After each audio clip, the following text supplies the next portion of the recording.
I never stay in one country for a long time. It gets boring. I like to move on, see new places, meet different people. It's a good life, most of the time. When I need money, I get a job. I can do most things: hotel and restaurant work, building work, picking fruit. I like to go south in the winter. Life is easier in the sun, and Northern Europe can get very cold in the winter. Last year, I was in Venice for October. I did some work in a hotel for 3 weeks, then I began slowly to move south. I always go by train when I can. I like trains. You can walk about on a train and you meet a lot of people. I left Venice and went on to Trieste. There, I got a cheap ticket for the slow train to Sofia in Bulgaria. The train left Trieste at 9 o'clock on a Thursday morning. There weren't many people on it at first, but at Zagreb, more people got on. 2 girls went along the corridor, past my carriage. They looked through the door, but they didn't come in. The train left Zagreb, and I looked out of the window for about 10 minutes. Then I went to sleep, too. When I opened my eyes again, the 2 girls were in the carriage. "Hi," they said. The taller girl said. She smiled. "And you're 23. Your name's Tom Walsh. You've got blue eyes. And your mum lives in Burnham on CUK. Right? How did you know all that?" I asked. The second girl laughed. She looked at your passport. "It's in your coat pocket." "Oh, right." My coat was on the seat next to me. I took my passport out of my pocket and put it back in my bag. "Who were you then?" I asked. They told me. Melanie and Carol from Los Angeles, USA. They liked Europe, they said. They knew a lot of places. Britain, Holland, Denmark, Germany, France, Spain, Italy, Bulgaria, Greece. "I'm going to Bulgaria now," I said, "for about a month. Then I'm going south for the winter, Cyprus, or perhaps North Africa." "Oh, yes," they said. "We love Bulgaria. Sofia's a great town." Wonderful. They were nice girls. They were older than me, perhaps 27 or 28. But I liked them. We talked and laughed for hours. I told them a lot of stories about my life. Some of the stories were true, some weren't. But the girls laughed and said I was a great guy. I asked them about Bulgaria because I didn't know the country. They knew Sofia well, they said. "Hey, Carol," Melanie said. "We're staying in Bela, Palanca for a day or 2. But let's go over to Sofia this weekend and meet Tom there. We can meet him on Saturday night at the Hotel Marmara." "Yeah, it's a good hotel," Carol told me. "Cheap, but good. What do you think, Tom?" "Great," I said. "Let's do that." The train was very slow. We got to Belgrade at 6 o'clock in the evening, and a lot of people got off. They were only me and the girls in the carriage then. The guard came and looked at our tickets and went away again. Carol looked at Melanie. "Hey, Mel," she said. "Why don't you and Tom go along to the restaurant? I'm not hungry, and I want to sleep for an hour." Food's very expensive on the train," I said. "I haven't got much money just now. I'm going to get a job in Sofia." "Oh, Tom," Melanie said. "Why didn't you tell us? Look, you're a nice guy, right? We're okay for money this week. We can buy you a meal?" "Of course we can," Carol said. "And look, in Sofia, we can take you to the best restaurant in town. It's a great place. We love it." What could I say? I was hungry, they had money, I didn't. So Melanie and I went to the restaurant and had a meal. When we came back, Carol was still alone in the carriage. Melanie put her feet on the seat and went to sleep. At Nice, some more people got on the train and 2 old men came into our carriage. They looked at Melanie's feet on the seat and talked in loud voices. Carol laughed, and Melanie opened her eyes and sat up. "Are we nearly there?" she asked Carol and looked out of the window.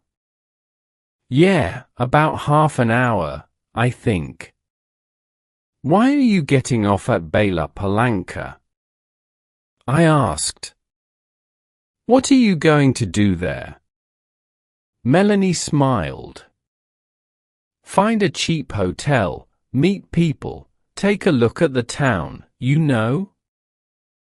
Just for a day or 2, Carol said. "But there's nothing there." "Oh, well, you never know." Melanie laughed. "See you in Sofia, right? On Saturday night. The Hotel Marmara, okay?" 8 o'clock, Carol said. "Don't forget now." "Okay, great," I said. "See you there." The train came into Bela Palanca and stopped. The 2 girls got off and stood on the platform. They smiled at me through the window. "Saturday 8 o'clock, Melanie shouted. "Okay," I called. They couldn't hear me because of the noise in the station. They smiled again, picked up their bags and walked away. Nice girls. I'm going to have a great time in Sofia, I thought. He left Yugoslavia and crossed into Bulgaria at 2 o'clock in the morning. Then the train stopped at some village. Suddenly, there were a lot of policemen on the train. Everybody in the carriage sat up and began to talk. "What's happening?" I said in Italian to the old man next to me. "I don't know," he said in bad Italian. "Perhaps they're looking for somebody. Look! The police are taking some people off the train." Then 2 policemen came into our carriage, a tall, thin one and a short, fat one. They looked everybody carefully. And then they looked at me again. "Come with us, please," the fat policeman said in English. "What? Me?" I said. "Why? What's the matter?" "And bring your bag with you," the tall policeman said. I began to ask a question, but policemen never like questions from young men with long hair. So I stayed quiet, picked up my bag and went with them. In the station building, there were a lot more policemen and some people from the train. They were all young people I saw. Some were afraid, some were bored. The police looked in everybody's bags and then the people went back to the train. My 2 policemen took me to a table. "Your passport, please," the fat policeman said, and opened your bag. They looked at my passport and I opened my bag.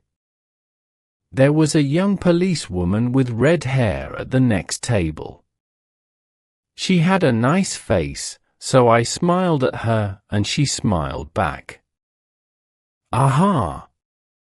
the tall policeman said suddenly. All my dirty shirts and clothes were out on the table.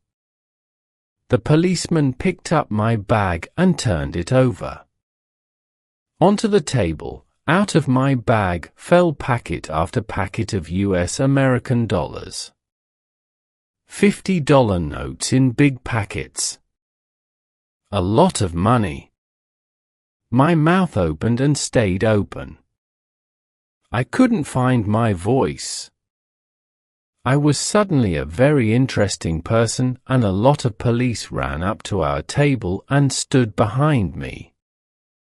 50,000, 100,000, 150,000. "There's $200,000 here," the tall policeman said. "What an interesting bag, Mr. Tom Walsh." I found my voice again quickly. "But it's not my bag," I shouted. There was a big, happy smile on that policeman's face. "Well," he said, "it's got your name on it. Look." So I looked. And of course there was my name. And yes, of course it was my bag. So how did $200,000 get into my bag? "You cannot bring US dollars into this country," the fat policeman said. "But I didn't bring them," I said quickly. "They're not my dollars." I never saw them before in my life and there was a lot of noise in the station. I looked out of the window and saw my train. Slowly it began to move. "Hey!" I shouted. "That's my train." The tall policeman laughed. It was a great day for him. "Oh no," he said, "you're not getting back on that train. You're staying here with us in our beautiful country." He smiled happily. So, I never got to Sofia on Saturday. I was very unhappy about that. I wanted to have a little talk with Melanie and Carol. Ask them 1 or 2 questions, you know. "You're a nice guy, Tom. See you in Sofia, okay? Take you to the best restaurant in town." "Yeah, great." And I never got down to Cyprus or North Africa that winter. Oh well, I live and learn. It's not an easy life in prison, but it's warm in winter and the food's not bad. And I'm meeting some interesting people. There's a man from Georgia, USSR. Boris, his name is. He comes from a place by the Black Sea. He's a great guy. When we get out of here, he and I are going down to Australia. Brisbane, perhaps, or Sydney. Get a job on a ship. Start a new life. Yeah, next year's going to be okay.